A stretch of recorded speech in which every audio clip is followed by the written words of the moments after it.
les bendiga rica y abundantemente. Hoy vamos a hacer un alto en Marcos.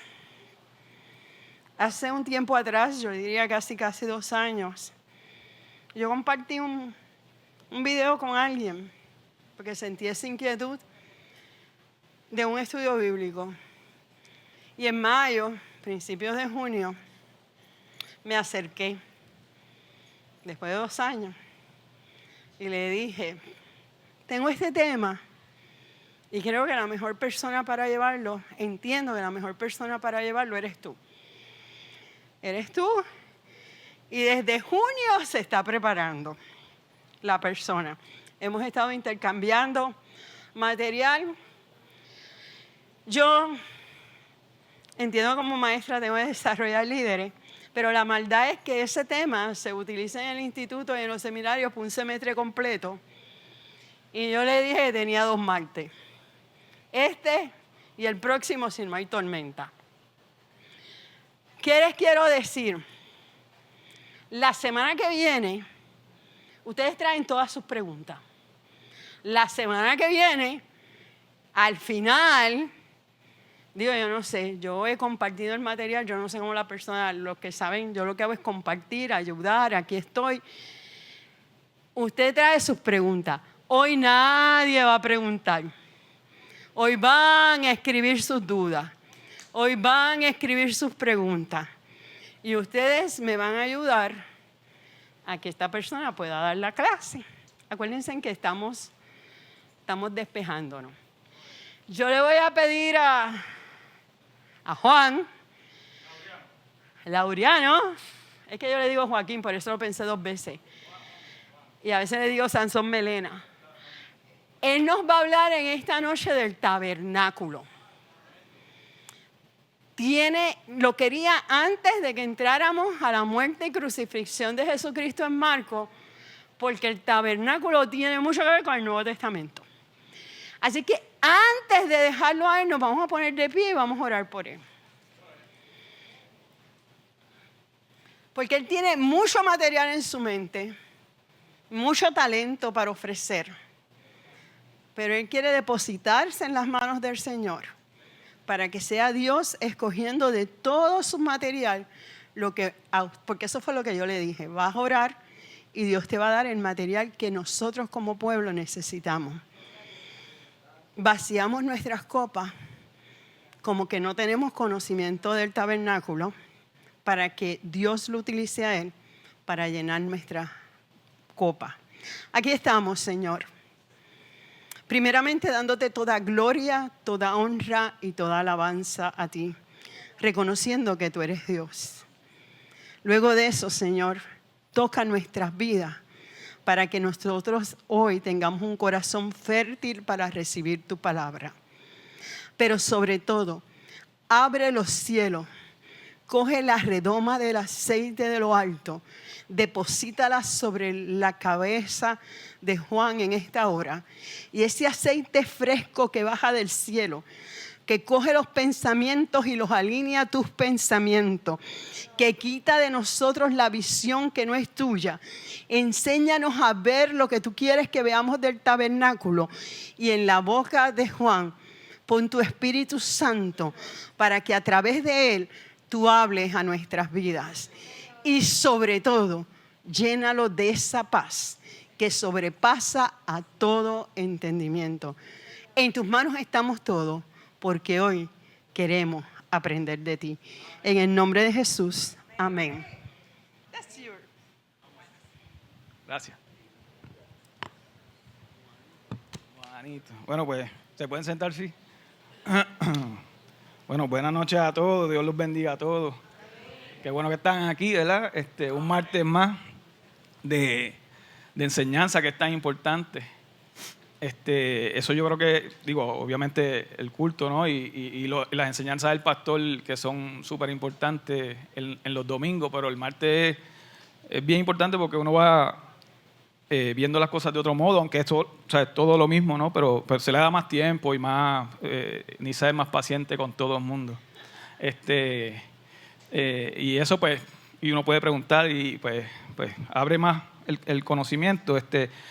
Yo recuerdo que antes de yo entrar o convertirme y venir a la iglesia, gracias.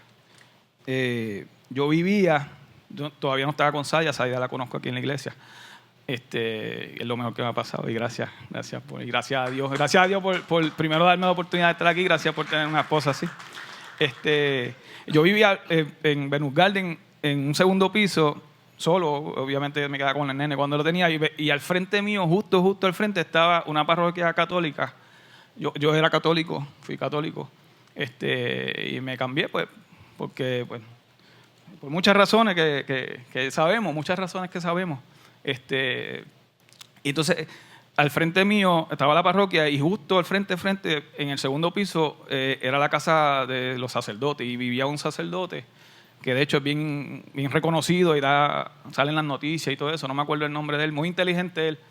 Y a mí Dios ya me venía inquietando hace mucho tiempo, cada vez más.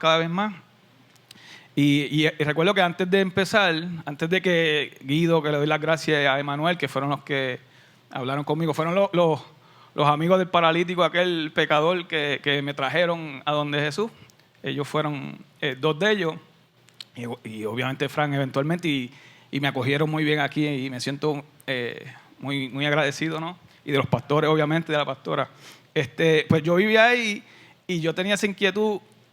Yo decía, pues, obviamente el que sabe, pues, la Iglesia Católica, digo, y con mucho respeto lo digo, pues, uno va a la misa y básicamente sale igual porque no se explica nada. Es un protocolo, se habla, si el padre habla 10 minutos, 5 minutos es mucho y después sigue. Y se acabó y ya uno se va uno, y yo pues, me iba vacío. Entonces yo decía, unas clases, voy a ver si empiezo a coger clases bíblicas para ver si hay ese motivo, para empezar a estudiar, ¿no? Eso yo ni te lo había contado, mi amor. Pero ese era ya en ese momento yo decía, pues voy a empezar una clase bíblica, que ahí yo sé que entonces es más en serio la cosa, y pues yo creo que me motivo. Eso era antes de convertirme.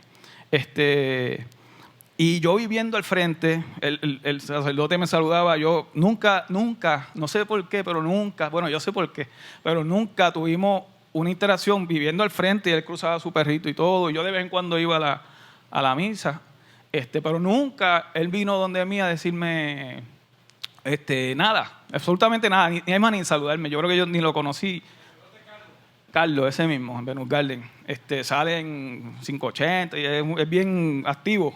Es muy inteligente, pero nunca tuvimos esa relación y yo le doy gracias a Dios por eso, porque si no, quizás no hubiese estado aquí, yo no cambio esto por nada. Así que yo creo que fue lo mal que pasó y ya obviamente lo digo porque entonces aquí estamos cogiendo las clases bíblicas y ha sido una experiencia espectacular. No sé si yo creo que todo el mundo está en las mismas que yo. Veo las caras de todo el mundo haciendo así que eso está bien. Y veo mucha gente joven que yo sé que son muy inteligentes, como Gabriel y muchos aquí que qué bueno que están en pareja viniendo juntos, porque eso es, la relación de marido y mujer tiene que ser así desde un principio. Ese fue uno de los cambios que yo tuve. Yo vengo de diferentes matrimonios, ¿no? Y cuando se te da Señor y ponerlo como prioridad, pues todo cambió. Y para bien, todo para bien. Así que bien importante venir estos martes. Ok, pues como dice Nitza, a mí me tocó el tema del tabernáculo, que es un tema gigantesco, ¿no? Es bien, hay mucho, bien abarcador. Creo que hay 50, estaba leyendo que hay 50 capítulos en la Biblia del tabernáculo solamente. Y bueno, y es bastante largo, como dice Nitza, es hoy y el martes que viene, así que con calma, ¿no? Y le pido al pastor y a Nitza, ¿no? Que cualquier cosa, si quieren abundar o si alguien tiene una pregunta, aunque dijimos que las preguntas son para la semana que viene, pero si no tengo problema que levanten la mano si tienen alguna duda. Y si no la hace contestar, pues el pastor y Nitza están ahí que me ayudan. Okay. Entonces, también, como ya yo hago todo con mi esposita, porque he aprendido a hacerlo todo con ella y a verdad que las cosas me salen mucho mejor, pues ella me va a estar ayudando. Yo creo que te vas a quedar ahí o te quieres venir, te quedas ahí. Ella, nada, simplemente lo que va a hacer es que va a leer los versículos de la Biblia que yo voy a nombrar y ella los lee y así vamos avanzando y además no oye escucha una voz más bonita que la mía y se va entreteniendo. Así que, bueno, es el tabernáculo Y yo le puse Tabernáculo y Jesucristo porque básicamente el tabernáculo es un recorrido o es el convertirse a Jesucristo. Y vamos a ver cómo es la historia. Esa es la base, exacto, como dice el pastor. Que me da pena que estaba hablando con Nisa, que hay mucha gente, por ejemplo, judíos ortodoxos que no reconocen a Jesús y no ven lo bonito que es el Nuevo Testamento, que el Viejo Testamento lo que hace es que prepara al Nuevo Testamento, ¿no? Es la base. Y no sé cómo ellos dejan eso a mitad y hasta ahí llegan, porque lo más bonito es obviamente el Nuevo Testamento y el Evangelio. Pero pues cada cual, ¿no? Nosotros sí tenemos la verdad y la verdad te hace libre y la verdad te da paz, que es lo que yo he venido experimentando estos días. Bueno, Tabernáculo y Jesucristo. Primero voy a hablar un poquito, un trasfondo histórico, antes de empezar con el tabernáculo como tal, porque lo vamos a ir explicando, vamos a entrar por él, desde la puerta, qué significa, todos sus elementos, sus utensilios, lo que es el atrio, ¿no? Y todo lo que es el tabernáculo, pero antes, un poquito de trasfondo, ¿no? Empezó en Deuteronomio 29:1. Estas son las palabras del pacto que Jehová mandó a Moisés, que celebrarse con los hijos de Israel en la tierra de Moab, además del pacto que concertó con ellos en Horeb. Okay. Pues ahí se habla de pacto, ¿no? El pacto que Jehová mandó a Moisés, que por eso es que sale el tabernáculo. Definición de pacto. Un pacto es un acuerdo formal que crea obligaciones entre dos partes. Es como un contrato, pero mientras el contrato es un acuerdo legal que comprende términos y requisitos específicos, un pacto es un acuerdo de por vida, en las cuales las partes se entregan por completo la una a la otra. En el caso del pacto de Dios con su pueblo, Él promete ser su Dios y en cuanto a ellos se deben reservar como pueblo solamente suyo. Ese es el pacto que él quería con ellos. Por parte de Dios se basa en las leyes y promesas dadas por Él y por parte del pueblo era su fidelidad y obediencia a Él, que era lo que Él exigía. Mientras los que formaban el pueblo se mantuvieran dentro de ese acuerdo de por vida con Dios, disfrutarían una relación especial con Él y experimentarían la vida y la razón de ser que Él tiene para ellos, o para nosotros en este caso. Entonces, a mí me gustaría empezar por una pregunta y no es para que contesten ni nada, sino para que se queden con ella en la mente, ¿no? Y la vayamos desarrollando mientras yo voy hablando, que yo creo que es la base y es coger las cosas en serio, ¿no? Y ya pues de una vez el que tenga duda, cambiar o empezar, ¿sabes? O cambiar sí o ya definirse, porque pues estar tibio es lo peor, o es mejor estar frío que estar tibio.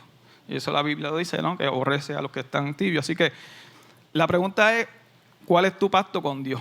Eso es una pregunta que todos debemos hacernos y todos debemos internalizarla y contestártela.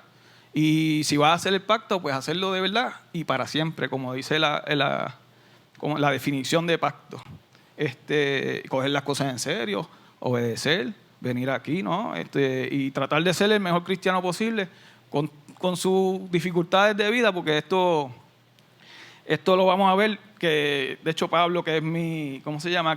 Con quien yo me identifico mucho, él lo explica muy bien, que después lo vamos a ver, que esto es para toda la vida. O sea, el cristianismo es una guerra espiritual que vamos a tener aquí para siempre hasta que nos moramos, o que venga Él y nos arrebate, ¿verdad? Y nos vayamos, que es lo que todos esperamos y esperemos que sea así.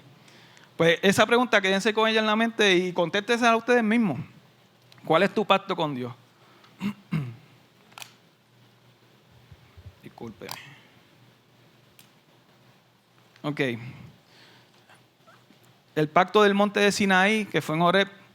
En este pacto, Dios incluye las promesas que le hizo a Abraham, que había renovado con su hijo Isaac y con su nieto Jacob.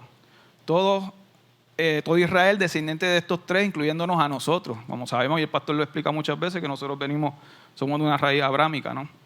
Estamos ahí metidos con él. El pacto se basa en los mismos principios básicos que su acuerdo con estos antepasados. Solo Dios establece cuáles son las promesas, obligaciones de su pacto. Dios le prometía darle la tierra de Canaán, que es la tierra prometida, después de haberlo sacado de la esclavitud de Egipto. Y le prometía también ser su Dios, adoptándolos como su pueblo. Y se espera del pueblo que acepte con una fe obediente. La diferencia es que en este pacto Dios bosquejó formalmente sus promesas y responsabilidades antes de confirmarlo. Que ahí es que vamos a hablar cómo lo hizo con el tabernáculo. Y la meta final de Dios era traer al Mesías. La meta final del pacto y de todo el tabernáculo y toda la Biblia como tal era finalmente traer al Mesías, que es el Salvador, el ungido, el Cristo, al mundo por medio del pueblo del pacto, que es Israel. Volvemos, ¿cuál es tu pacto con Dios? Antes de cumplir todas las promesas, Dios les exigía que se comprometieran a obedecer las leyes que Él les había dado mientras estaban acampando juntos en el monte Sinaí. Después que les revelara los 10 mandamientos y otras numerosas leyes. Es importante mencionar que los israelitas habían prometido en Éxodo 24:3. Y Moisés vino y contó al pueblo todas las palabras de Jehová y todas las leyes, y todo el pueblo respondió a una voz y dijo: haremos todas las palabras que Jehová ha dicho. O sea que sin esta solemne promesa de aceptar las exigencias de la ley, no habría podido confirmar el pacto entre Dios e Israel. Tanto es importante la parte de Dios como la parte de Israel. Si ellos no querían, pues yo me imagino que la historia hubiese sido diferente. La obediencia a la ley fue una condición para el pacto. Solo siguiendo los mandatos de Dios y ofreciéndole los sacrificios prescritos en el pacto, podría Israel seguir recibiendo su bendición. Éxodo 19:5. Ahora pues, si diereis oído a mi voz y guardaréis mis pactos, vosotros seréis mi especial tesoro sobre todos los pueblos, porque mía es toda la tierra. Muy bien lo dice la Biblia. Dios también dio a conocer con claridad lo que podría suceder a su pueblo si no estaba a la altura de las responsabilidades que había adquirido con el pacto. El castigo a la desobediencia era sacar a la persona de la comunidad del pacto con el destierro o con la muerte. En Éxodo, como dice Éxodo 13:14, en este castigo repite la advertencia hecha por Dios en el momento del éxodo de la esclavitud en Egipto, que quienes no siguieran sus indicaciones en la Pascua serían cortados del pueblo. Por ejemplo, en Cades, cuando los israelitas se rebelaron contra Dios y se negaron a entrar a Canaán por temor y falta de fe, Dios se enojó e hizo que deambularan por el desierto durante 39 años siguientes, ¿sabes? Los famosos 40 años que deambularon. A lo largo de esos años fueron pereciendo todos los israelitas mayores de 20 años. Que esa generación fue pereciendo, con la excepción de Caleb y Josué, quienes confiaban en Dios, estaban dispuestos a conquistar Canaán. La desobediencia y la falta del pueblo hizo que no recibiera su herencia en la tierra prometida. Por tal razón, ¿cuál es tu pacto con Dios? Dios esperaba de su pueblo, Dios no esperaba de su pueblo una perfección total. Solo le pedía un esfuerzo sincero y persistente para hacer todo lo que Él ordenaba y le pedía. Al mismo tiempo, Dios comprendía la debilidad de la naturaleza humana y reconocía el hecho de que los humanos fallaban en ocasiones. Por eso, con el fin de eliminar en ellos la culpabilidad del pecado o por el pecado y restaurar su relación con Él, les proporcionó un sistema de sacrificio, incluyendo el día anual de la expiación, que les daba cobertura y perdón, al menos temporal, ¿no? Era su hora anual, o por un momento, por sus pecados. Así podrían confesar sus pecados, ofrecer varios sacrificios y renovar su relación con Dios. En cambio, Dios juzgaba severamente a los que le desobedecían de manera deliberada. Se rebelaban y se negaban a seguirlo en fe. Por medio de su pacto, Dios tenía la intención de que las demás naciones reconocieran los beneficios que producía seguir a Dios verdadero y quisieran formar parte de su fe, de su comunidad de fe. Eso es parte de lo que nosotros vamos profesando, ¿no?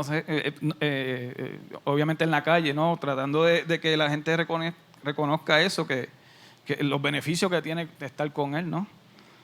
Y pues hay muchos que ni caso nos hacen, pero pues ya seguimos ahí, seguimos en batalla. La renovación del pacto en las llanuras de Moab. Esto fue después de. después de 39 años de deambular por el desierto, la generación infiel y rebelde había muerto. Entonces Dios preparó por medio de una renovación de su pacto una generación totalmente nueva para que entrara en la tierra prometida. Esta renovación del pacto es el enfoque principal de Deuteronomio y es similar a una continuación del pacto del monte de Sinaí. Si el pueblo de Dios obedecía todo el pacto, Él lo bendeciría. Si no lo obedecía, Dios lo maldeciría y los castigaría. En su momento, Moisés le indicó al pueblo que refrescara periódicamente sus recuerdos con respecto al pacto. Cada 7 años, en la fiesta de los tabernáculos, todos los israelitas se debían reunir en el lugar que escogieran. En ese momento y lugar se leía la ley en su totalidad y el pueblo renovaría su promesa, obedecerla toda. De ahí es que entonces, esa es la historia, o bueno, parte, ¿no?, bien resumida de cómo entonces sale lo que es el tabernáculo como tal, que es lo que vamos a explicar ahora. Ahora vamos para la explicación. Déjame ver. Que ya mismo, bueno, yo te voy diciendo, hay una foto que sale el tabernáculo completo, que es la primera, yo creo que es la primera esa. Que vamos a ir a hablar un poquito, bueno, ahí se ve bastante bien, sí. Ok. Explicación del tabernáculo y todas sus partes. Bueno, dice, yo moraré en ellos. El tabernáculo era morada de Jehová, Dios de Israel. Fue la primera morada de Dios en la tierra, que es lo importante. Dios moró entre los hombres después de la caída. ¿Qué caída? Pues obviamente la de Abraham y la de Adán y Eva. Pero ahora condesciende dirigirse al hombre y le pide una morada en su corazón. Que es lo bonito de esto y lo que vamos a ir aprendiendo, ¿no?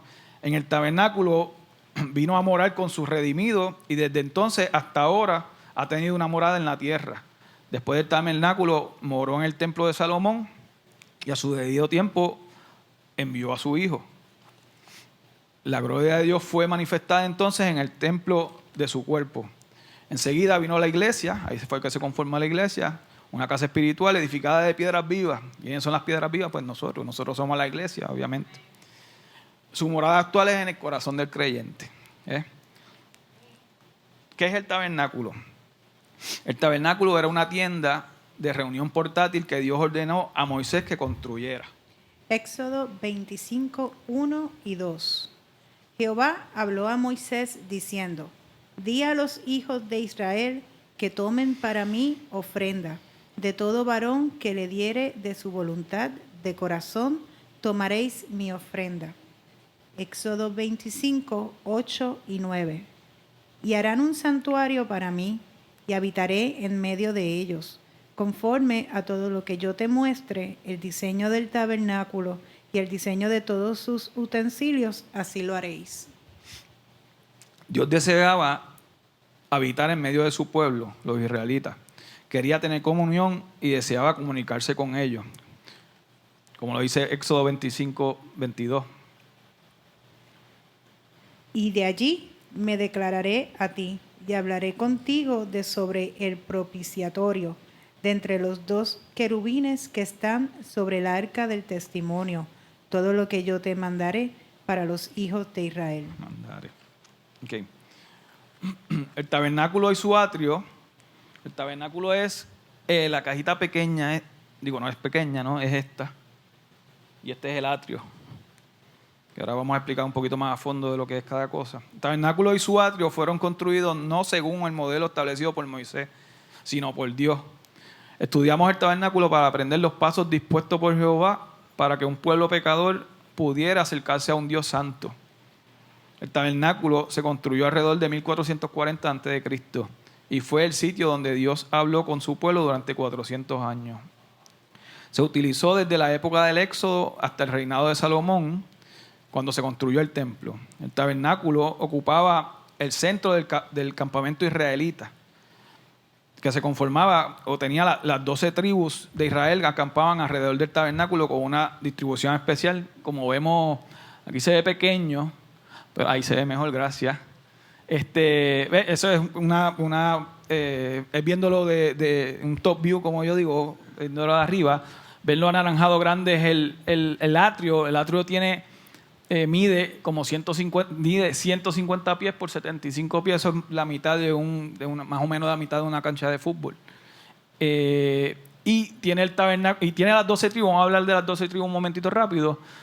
Siempre estaba ubicado de la misma manera, norte, sur y este, oeste. El este siempre era la entrada. En esa entrada estaba la tribu de Isaacar, la de Judá y la de Zabulón. En el sur estaba la de Gad, Simeón y Rubén. Ahí pueden ver cuántos miembros las componían. Habían 100 y pico de mil, entre todos habían como medio millón, un poquito más de medio millón de personas, que no estamos hablando, o sea, es un montón de gente.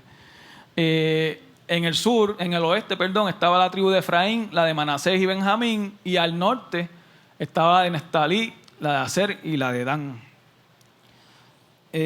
Todos los materiales fueron ofrendados, esto es importante saberlo, voluntariamente del pueblo de Dios. No fue permitido el oro de extranjeros o de aliados para adornar la morada de Dios. Y las ofrendas tenían que ser voluntarias, como todavía son, ¿no? Juan, importante aclarar que todas las tribus estaban afuera del tabernáculo. Sí, rodeaban el tabernáculo, muy bien. Muchas gracias. Esa es la 150. Yo creo que podemos volver a la anterior. Ok, datos fascinantes sobre el tabernáculo que encontré. Dice, por ejemplo, que lo dije ahorita, que son 50 los capítulos de la Biblia que hablan del tabernáculo. El atrio es la mitad de un campo de fútbol, que también lo dijimos. Y se construyó con materiales costosos, oro, plata, bronce, maderas valiosísimas y telas inusuales. Que el costo supera fácil el $1.250.000 si lo fuéramos a construir ahora, y ahora más que está el oro más caro y el cobre, ¿no? A Frank.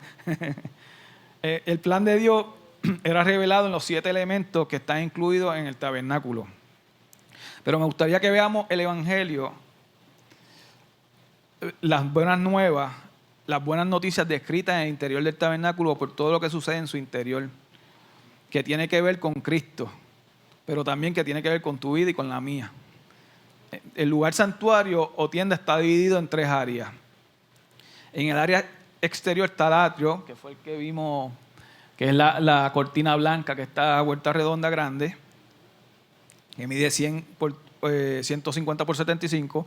En la primera cámara interior, llamada el lugar santo, encontramos 3 elementos que nos van a enseñar a relacionarnos con Dios.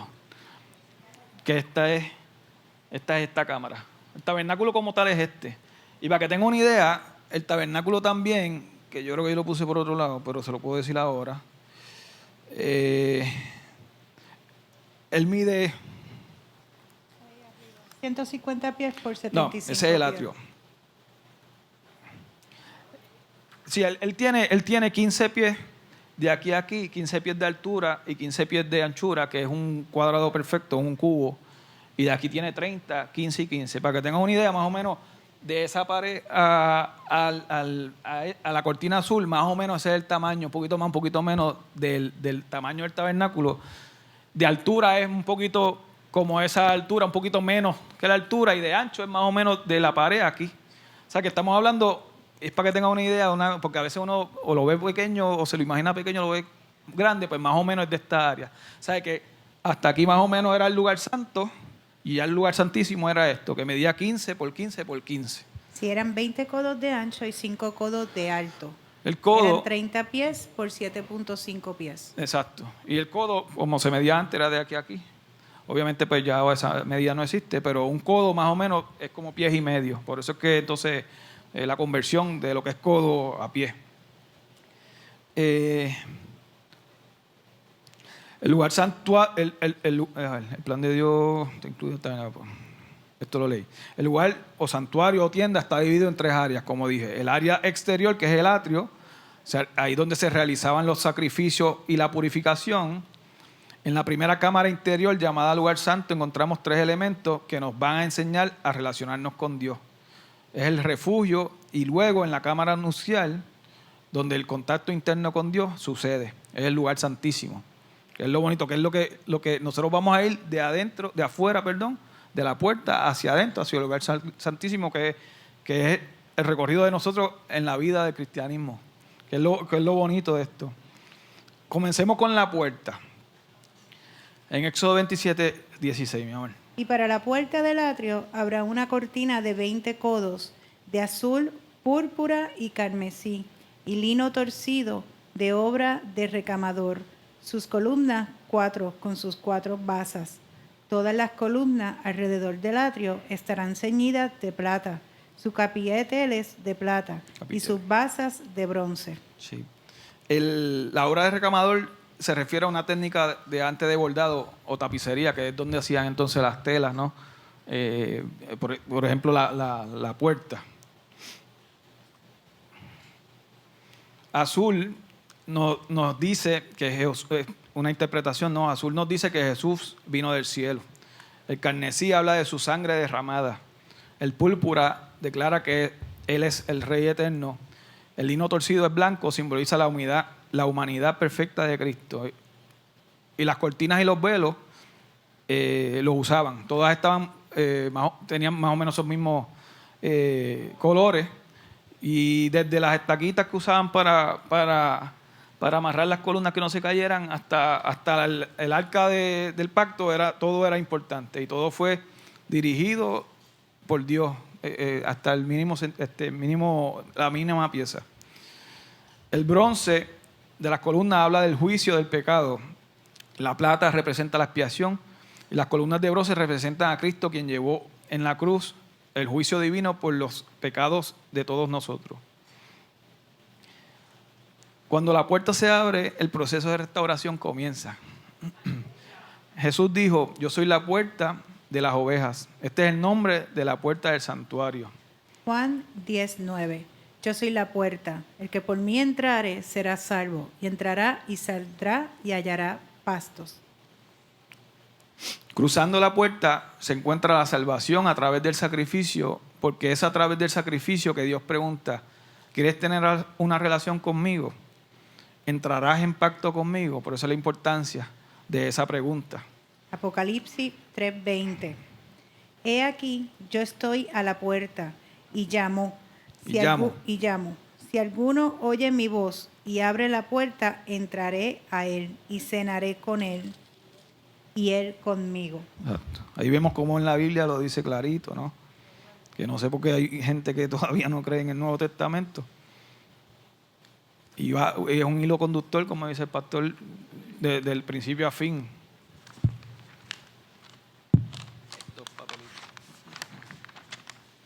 Abrir la puerta es aceptar a Jesús como nuestro Redentor. Por eso, este es el primer paso del proceso de una relación eterna y solo el comienzo. Es una relación íntima, no solo decirlo, sino hacer el pacto con Él, que es lo que debemos hacer, ¿no? Lo correcto y lo bonito y lo que en nuestro libre albedrío es lo que yo entiendo que es lo que sabemos y lo que nos enseñan aquí y lo correcto. Una vez dentro, muéstrame la otra, por favor. La que sale la primera, perdóname, Gabriela. Ahí. Ya entramos a la puerta, ya estamos en el atrio entonces. Y lo primero que nos encontramos es el altar de bronce, que es este que está aquí. Que yo creo que hay una foto más adelante. El altar de bronce. Éxodo 27, 1 al 8. Harás también un altar de madera de acacia de 5 codos de longitud y de 5 codos de anchura. Será cuadrado el altar y sus alturas de 3 codos. Y le harás cuernos en sus 4 esquinas. Los cuernos serán parte del mismo, y lo cubrirás de bronce. Harás también sus calderos para recoger la ceniza, y sus paletas, sus tazones, sus grafios y sus braseros. Harás todos los utensilios de bronce. Y le hará un enrejado de bronce de obra de rejilla, y sobre la rejilla harás 4 anillos de bronce a sus 4 esquinas. Y la pondrá dentro del cerco del altar abajo, y llegará la rejilla hasta la mitad del altar. Harás también varas para el altar, varas de madera de acacia, las cuales cubrirás de bronce. Y las varas se meterán por los anillos, y estarán aquellas varas a ambos lados del altar cuando sea llevado. Lo harás hueco de tablas, de la manera que te fue mostrado en el monte, así lo harás.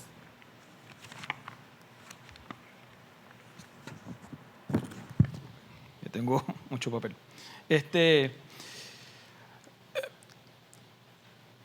Lo que hablamos 5 codos son 7.5 pies de largo, 7.5 pies de ancho, que es como de aquí a donde está Palejo más o menos. O sea, que era grandecito y era cuadrado. Y tenía 4 pies de alto, 4.5 pies de alto. Dios deseaba habitar en medio de su pueblo, como hacía un Dios santo para habitar en medio de gente pecadora. Eso me pregunta, ¿cómo hacía un Dios santo para habitar en medio de una gente pecadora? Primero pedía que el pueblo sacrificara un animal perfecto por sus pecados, como dice Levítico 17:11. La sangre del animal era importante para justificar a las personas ante de Dios. Solo el mejor animal, uno perfecto, era aceptable. Los sacrificios deberían realizarse con regularidad. La persona que traía la ofrenda debía colocar la mano sobre la cabeza del cordero mientras lo mataban. Una manera simbólica de pasar los pecados al animal que moría en lugar de la persona. Ese era el sacrificio. Seguimos acá. Ok, los 4 cuernos, que es los que están aquí, de las esquinas servían para atar al inocente para sacrificio. Génesis 22:13. Como lo dice Génesis. Entonces alzó Abraham sus ojos y miró, y he aquí a sus espaldas un carnero trabado en un zarzal por sus cuernos. Y fue Abraham y tomó el carnero y lo ofreció en holocausto en lugar de su hijo. En Génesis, pues ahí muestra el primer carnero sustituto, que era en Abraham e Isaac, ¿no? Cristo es el sacrificio. Ya no hay sacrificios de animales. La Biblia dice que nosotros somos templo del Espíritu Santo, por lo tanto todavía hay sacrificio que presentar. En Romanos 12:1, Pablo nos dice: Así que, hermanos, os ruego por la misericordia de Dios que presentéis vuestros cuerpos en sacrificio vivo, santo, agradable a Dios, que es vuestro culto racional. Ahí estamos como Pablo muy bien lo dice. Nuestra meta debe ser manifestar la santidad de Dios con nuestra pureza moral, integridad espiritual, separación del mal y consagración total a Él en todo lo que hagamos. Hay un poquito más acá de... El altar de bronce, la palabra altar significa un lugar levantado. Así que se derramaba la sangre de los sacrificios. En el altar vemos la bondad y severidad de Dios, bondad hacia nosotros, severidad hacia las víctimas, que lleva a nuestros pecados, amor e ira, justicia y paz. El fuego de este altar era perenne. El altar de bronce nos enseña que la demanda y derechos de Dios han de ser satisfechos antes de poder gozar de comunión con Él. Fue colocado en la puerta. Era la primera cosa que los israelitas encontraban al acercarse a Dios. Habla de la cruz y de las primeras verdades que debemos conocer. Y es el principio de nuestra relación, de nuestras relaciones con Dios. El sacrificio por el pecado era quemado fuera del campo, pero el cebo se quemaba en el altar de bronce. Y la sangre era llevada por el sacerdote una vez al año al lugar santísimo. Fue hecho de madera de acacia, como dijo Sadia, como dice la Biblia, y cubierto de bronce, y tenía las siguientes medidas que ya lo hablamos.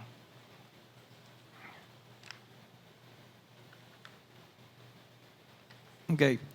Luego de eso, ponme la primera otra vez, Gaby, por favor.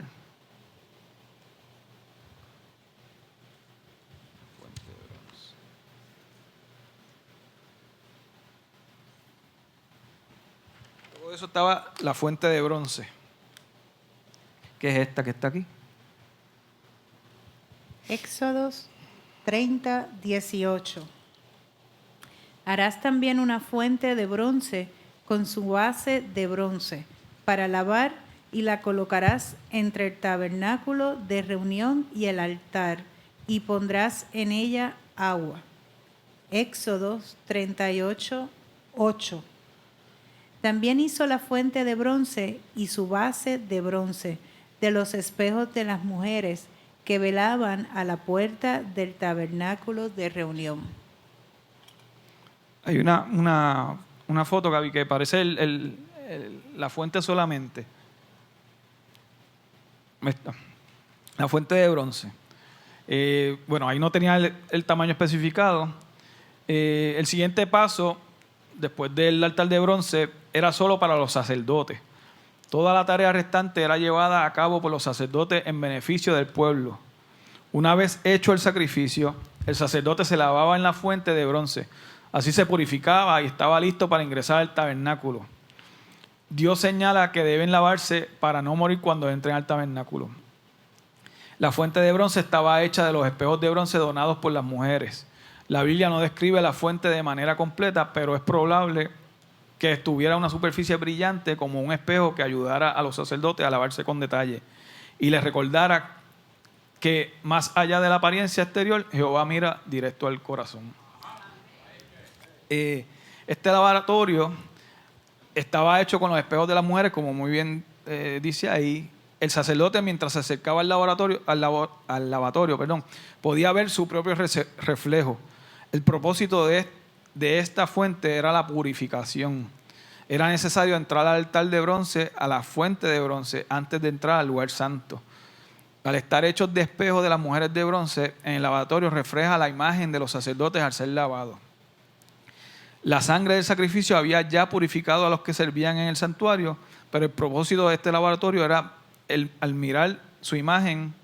El propósito que era, al mirar su imagen en el bronce, se vieran a sí mismos limpios y corrigieran cualquier imperfecto que por el trabajo diario hubieran manchado su ropa, sus manos, sus pies.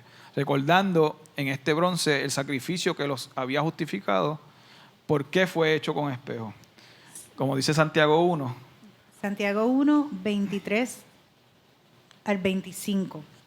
Porque si alguno es oidor de la palabra, pero no hacedor de ella, este es semejante al hombre que considera en un espejo su rostro natural.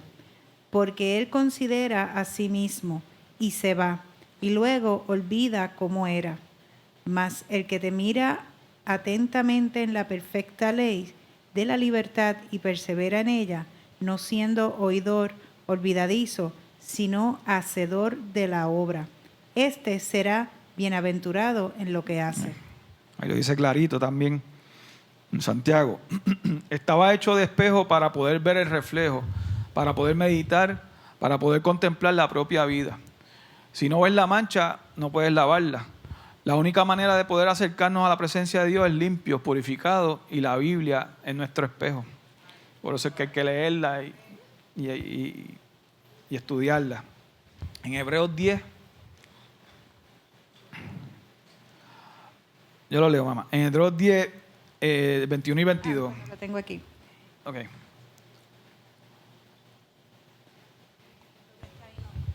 Ok. Dice en 21, y teniendo un gran sacerdote sobre la casa de Dios, acercémonos con corazón sincero, en plena certidumbre de fe, purificados los corazones de mala conciencia y lavados los cuerpos con agua pura. ¿Cómo nos lavamos? Obedeciendo la verdad. En Primera de Pedro 22, ¿la tienes, mamá? Primera de Pedro 1:22. Habiendo purificado vuestras almas por la obediencia a la verdad mediante el Espíritu, para el amor fraternal no fingido, amaos uno a otro, extrañablemente de corazón puro. Exacto, que Pedro entonces nos dice cómo nos lavamos, habiendo purificado vuestras almas por la obediencia, que es por la obediencia. El primero era Hebreos 10, 21 y 22. Disculpen. Y después, entonces, Primera de Pedro 1:22. Que es donde dice, habiendo purificado vuestras almas por la obediencia. Ahí como uno se purifica.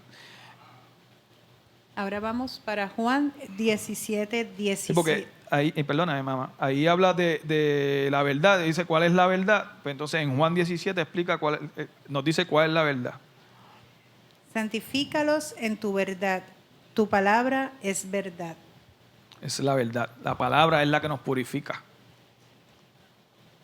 Para entrar al lugar santo tiene que entrar purificado. Por eso la purificación es importante.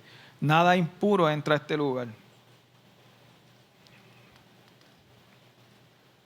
Ya ahora entonces volvemos a la Gaby, a la primera.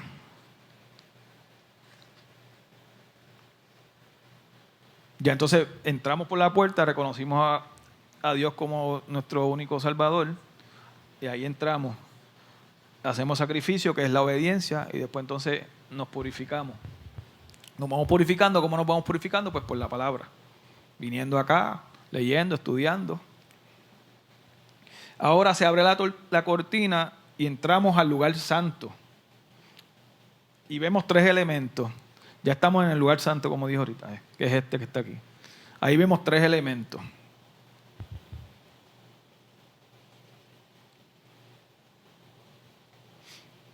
Que están delante de nosotros. Del lado derecho está la mesa del pan, que es esta que está aquí, que arriba se ve mejor. Sí, la vamos a ver las láminas ahora. Frente a nosotros está el altar de incienso, que es este que está acá, que frente, acuérdense que vamos entramos por aquí al lugar santo, y al lado izquierdo está el candelero de oro o la lámpara de los 7 brazos. Vamos a hablar de la mesa de los panes. Que ahí podemos buscar debe haber una lámina de la mesa de los panes. La mesa de los panes, tamaño 36 pulgadas de largo, como 3 pies. 18 pulgadas de ancho, es pequeñita, una mesa pequeñita. Y 27 pulgadas de alto. La mesa del pan para la propiciación. Sobre esta mesa, Aarón y sus hijos colocaban 12 tortas de flor de harina, que representaban las 12 tribus de Israel.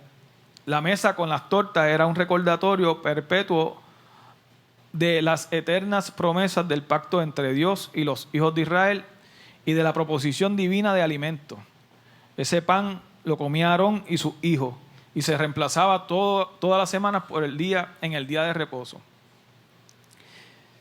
La mesa de los panes o de la presencia era un recordatorio continuo de la presencia de Dios con Israel y la provisión de comida que Dios daba a Israel. 12 panes eran colocados, como hablamos, en la mesa de Aarón, en la mesa, y Aarón y sus hijos podían comer de ellos y los reemplazaban cada día.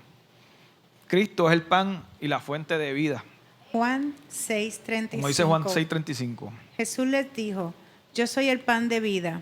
El que a mí viene nunca tendrá hambre, y el que en mí cree no tendrá sed jamás.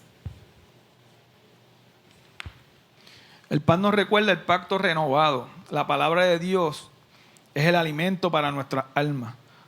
Y el Mesías mismo, que en la palabra de Dios echa carne, así que la palabra te purifica y la palabra te alimenta. El sacerdote tenía que entrar 2 veces al año a presentar incienso en el altar de incienso. Que ahora vamos al altar de incienso. Éxodos 30, del 1 al 10.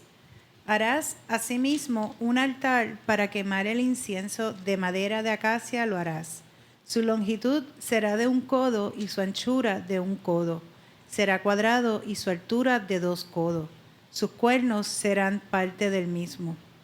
Y lo cubrirás de oro puro, su cubierta, sus paredes en derredor y sus cuernos. Y le harás un derredor, una cornisa de oro. Le harás también 2 anillos de oro debajo de su cornisa, a sus 2 esquinas a ambos lados suyos, para meter las varas con que será llevado. Harás las varas de madera de acacia y los cubrirás de oro. Y lo pondrás delante del velo que está junto al arca del testimonio, delante del propiciatorio que esté sobre el testimonio, donde me encontraré contigo. Y Aarón quemará incienso aromático sobre él. Cada mañana, cuando alistes la lámpara, lo quemará. Y cuando Aarón encienda las lámparas, el anochecer quemará el incienso, rito perpetuo delante de Jehová por vuestras generaciones. No ofreceréis sobre el incienso extraño, ni holocaustos, ni ofrenda, ni tampoco derramaréis sobre él libación. Y sobre sus cuernos hará Aarón expiación una vez en el año, con la sangre del sacrificio por el pecado. Para expiación una vez en el año hará expiación sobre él por vuestras generaciones. Será muy santo a Jehová. El altar de incienso fue llamado también altar de oro, porque fue hecho de madera de acacia cubierta de oro. En el altar de bronce no había corona porque nos presenta a Cristo en su muerte y humillación. La única corona que él tuvo en la tierra fue la corona de espinas. Este altar representa a Cristo en su ministerio celestial como sumo sacerdote, el cual intercede por su pueblo. Por su sacrificio nosotros fuimos redimidos y por su intercesión Él nos mantiene en comunión con Dios. El altar de incienso estaba colocado delante del velo, directamente frente del propiciatorio en el lugar santo. El incienso representaba también la adoración y la alabanza del pueblo de Dios. Tiene también el altar de incienso tiene un propósito físico y uno práctico. El propósito físico en ese momento era evitar los malos olores, evitaba que las moscas se acercaran al lugar. Esto es sumamente importante, donde todos los días se hacían sacrificios y cuando este lugar pues, era santo, no podía tener inmundicia de ninguna índole. La función simbólica del incienso es la oración. El incienso era un recordatorio visual de la fe de Israel. Así como el humo ascendía al cielo en aroma agradable, así las oraciones suben al cielo como olor agradable al trono, como dice, al trono de Dios, como dice Salmo 141:2. Suba mi oración delante de ti como el incienso, el don de mis manos como la ofrenda de la tarde. También lo dice en Apocalipsis 5, 6 y 8. Y miré y vi que en medio del trono y de los 4 seres vivientes y en medio de los ancianos estaba en pie un cordero como inmolado, que tenía 7 cuernos y 7 ojos, los cuales son los 7 espíritus de Dios enviados por toda la tierra. Y vino y tomó el libro de la mano derecha del que estaba sentado en el trono. Y cuando hubo tomado el libro, los 4 seres vivientes y los 24 ancianos se postraron delante del Cordero. Todos tenían arpas y copas de oro llenas de incienso, que son las oraciones de los santos. Ahí lo dice clarito también. Y cuando hubo tomado el libro, los 4 seres vivientes y los 24 ancianos se postraron delante del Cordero. Todos tenían arpas y copas de oro llenas de incienso, que son las oraciones de los santos, que lo dice claro. Necesitamos aprender a orar conforme a la necesidad de Dios para que nuestras oraciones lleguen a su trono. Como dice 1 Juan 5, 14. Y esta es la confianza que tenemos en Él, que si pedimos alguna cosa conforme a su voluntad, Él nos oye. Amén. Entonces, esta habitación, volvemos otra vez, Gaby, que estamos en el lugar santo todavía. Obviamente estaba cubierta que eso lo vamos a hablar más ahorita, por las telas, ¿no? Y era oscuro. Y lo único que alumbraba, una de las cosas que alumbraba dentro, uno de los utensilios, era el candelero de oro. Como se explica en Éxodo 25, 31 al 40. Ahora vamos a ver la definición, entrar a qué es el candelero de oro. Harás además un candelero de oro puro, labrado a martillo, y se hará el candelero su pie, su caña, sus copas, sus manzanas y sus flores serán de lo mismo. Y saldrán 6 brazos de sus lados, 3 brazos del candelero a un lado y 3 brazos al otro lado. 3 copas en forma de flor de almendro en un brazo, una manzana y una flor, y 3 copas en forma de flor de almendro en otro brazo, una manzana y una flor. así en los 6 brazos que salen del candelero. Y en la caña central del candelero 4 copas en forma de flor de almendro, sus manzanas y sus flores. Habrá una manzana debajo de 2 brazos del mismo, otra manzana debajo de otros 2 brazos del mismo, y otra manzana debajo de los otros 2 brazos del mismo, así para los 6 brazos que salen del candelero. Sus manzanas y sus brazos serán de una pieza, todo ello en una pieza labrada a martillo de oro puro. Y le harás 7 lamparillas, las cuales encenderás, para que alumbren hacia adelante. También sus despabiladeras y sus platillos de oro puro. De un talento de oro fino lo harás, con todos estos utensilios. Y mira, y hazlos conforme al modelo que te ha sido mostrado en el monte. Espiritual, la Biblia está llena de revelación con relación a este objeto. Antes de la fuente del sacerdote traspasaba el velo y ingresaba al lugar santo. Allí 3 objetos en el candelero de oro al sur, una mesa al norte y el altar de incienso al oeste, justo frente al velo que separaba el lugar santísimo. Este candelero especial estaba labrado de una sola pieza de oro, no estaba armado por partes, era una sola pieza.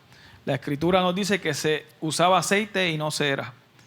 En la punta de cada brazo tenía lámpara en vez de velas. La función era iluminar la habitación, que de u otra manera sería oscura. Recordar las mechas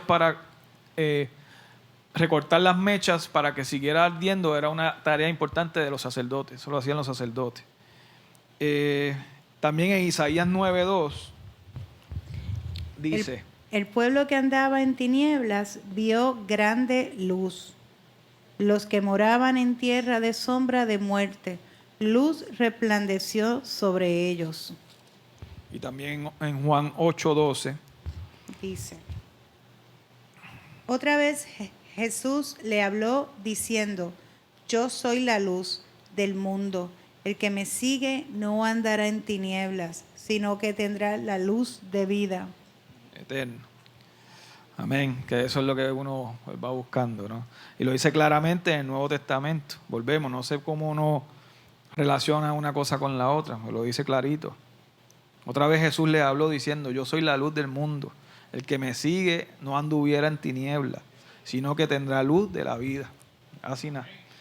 Amén. En Mateo 5 también, Mateo también nos dice 14:16. Vosotros sois la luz del mundo. Una ciudad asentada sobre un monte no se puede esconder, ni se enciende una luz y se pone debajo de un almud, sino sobre el candelero y alumbra a todos los que están en la casa. Así alumbre vuestra luz delante de los hombres, para que vean vuestras buenas obras y glorifiquen a vuestro Padre que está en los cielos. Amén. El candelero de oro fue hecho de una pieza sólida de oro labrado a martillo, eso lo leímos.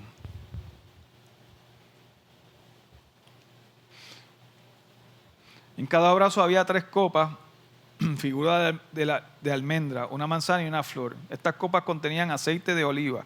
Todo este trabajo fue labrado a martillo como emblema de tristeza y sufrimiento. El tipo del Espíritu Santo es tipo también del Señor Jesucristo, quien es la luz del mundo. Tipifica también la unión de Jesucristo con su pueblo.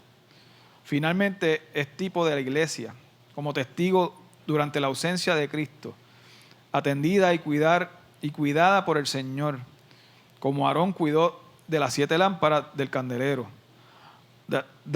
Las despabiladeras eran de oro, y como el oro representa la divinidad, nos hace recordar que es el Señor quien tiene su mano sobre nosotros, purificándonos y limpiándonos para que alumbremos en medio de la oscuridad de este mundo. Lo dice en Apocalipsis 22, 21, 22 y 23. Y no vi en ella templo, porque el Señor Dios Todopoderoso es el templo de ella y el Cordero. La ciudad no tiene necesidad de sol ni de luna que brillen en ella, porque la gloria de Dios la ilumina y el Cordero es su lumbrera. Entonces, Si ya entraste por la puerta, que es Cristo, entonces tu deseo será caminar todo el camino, ¿no?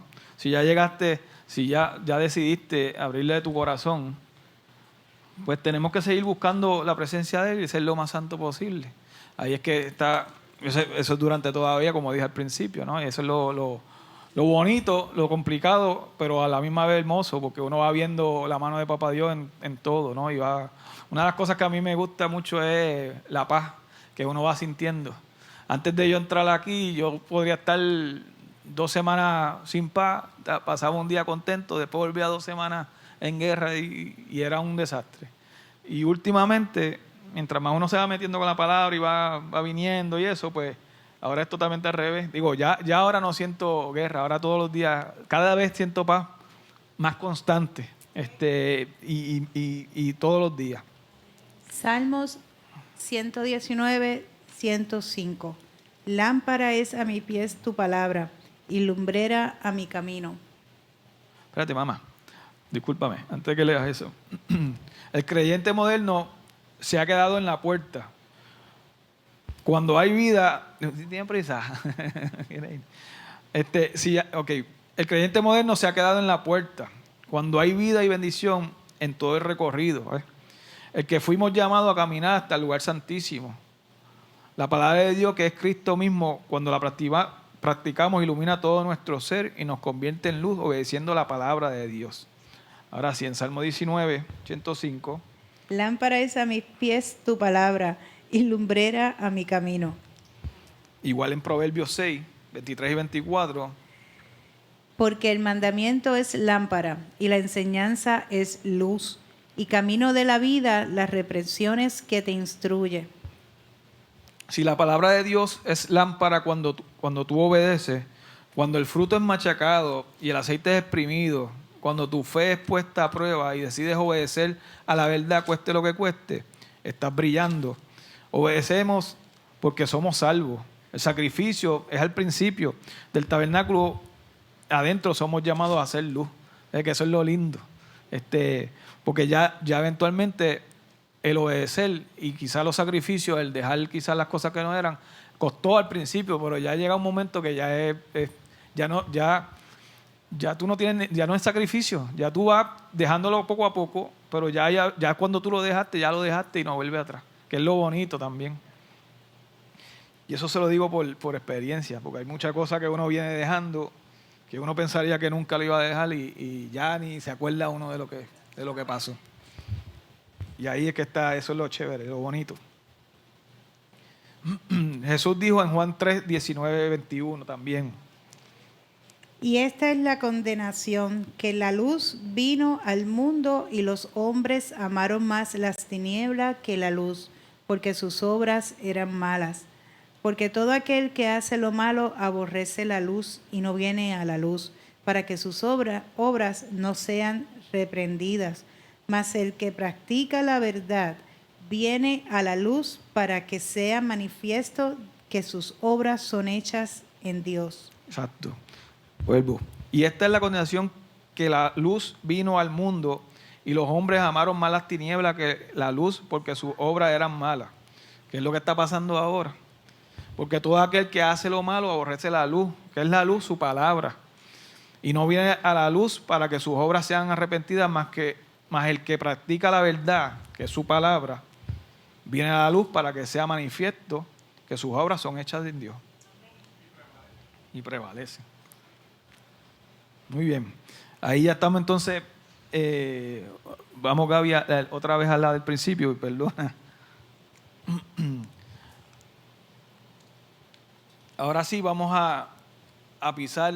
Bueno, no sé si dejar esta o bueno, todavía faltan 10 minutos, Nitza, o dejamos esto para la semana que viene. Lo dejaría a mitad, no acabaría, exacto. Yo creo que vamos a dejar lo más importante para la semana que viene, que es el lugar santísimo, que es donde está el arca. Ay, para que vengan y sigan como dice Paleo en la película, la papita salada. Dejamos la premier para la película. En resumen, vemos cómo el tabernáculo nos muestra la vida de nosotros como cristianos desde que aceptamos a Dios, desde que decidimos venir aquí, que entramos por esa puerta, que está el atrio afuera, ¿no? Entramos, nos sacrificamos, que ahí es donde empezamos entonces a dar el cantazo. Digo, no a dar cantazo, sino a la lucha, que es bien sumamente importante, porque esa lucha es complicadísima.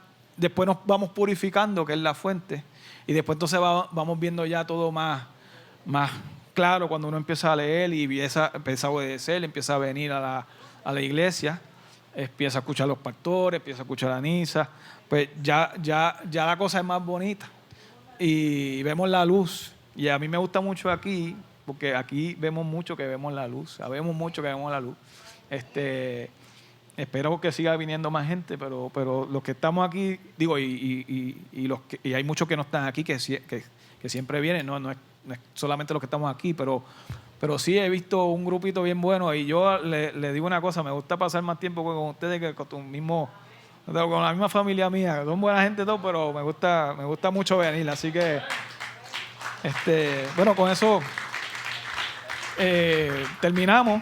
Gloria a Dios. Aleluya. Anisa nos despide, o bueno, Santo. termina y seguimos entonces el martes que viene. Gracias. Gloria a Dios. Un aplauso. Yo me siento realizada porque yo creo que el maestro lo que tiene que hacer es desarrollar gente. Lo único que yo le voy a añadir, que a lo mejor él no lo trae, es que esos 4 colores de la puerta de entrada significan los 4 evangelios. Nada más. Yo sí quisiera, Juan, que como tú diste la clase, pónganse en pie. Aquí hay que desarrollarlo en todas las áreas. Lo más que me puede decir es que no. Tú presentes la clase, le des gracias a Dios y que esa palabra que fue a través de ti a nuestras vidas se quede sembrada en nuestros corazones, porque lo vamos a utilizar en los últimos capítulos de Marcos. Exacto. Bueno, Señor, gracias por esta oportunidad tan linda, Señor, de llevar tu palabra y de poder explicarla con más detenimiento, ¿no? Y aunque hay muchas otras cosas, se llegó el mensaje, Señor. Gracias por esta iglesia, Señor. Gracias por todos nuestros hermanos, Señor. Ayúdalos y saca toda impureza que tengan en la mente, Señor, y llénalos de tu gloria y de tu palabra, Señor, para que así podamos seguir y salir fuera, Señor, y en este mundo poder seguir llevando tu palabra y tu gran comisión, que es hablarle de ti, Señor. Gracias por esta oportunidad, gracias por estar aquí, gracias por los pastores, Señor, gracias por Nisa, gracias por estas clases, Señor. Y cuídanos ahora en la salida y que cada cual llegue bien a sus hogares, Señor. Hemos orado en el nombre de Jesús. Amén. Amén. Dale un aplauso al Señor. ¿Le gustó la clase? Acuérdense que nosotros somos el tabernáculo de Dios, templo del Espíritu Santo. ¿Ah? Ahí está la definición de cada detalle. Señor, te damos gracias. Te pido que tú le guardes, que tú le protejas, que esta palabra quede cimentada en el fundamento de vida de cada uno de nosotros y podamos crecer en la estatura de un varón perfecto en Cristo Jesús. Gracias por la vida de Juan y de Sadia, que habían tenido traer esta explicación y enseñanza para nosotros, que nos ayuda y nos fortalece cada vez más. A ti damos toda gloria y toda honra, porque tuya es y será por los siglos de los siglos. Amén, amén y amén. Que Dios les bendiga.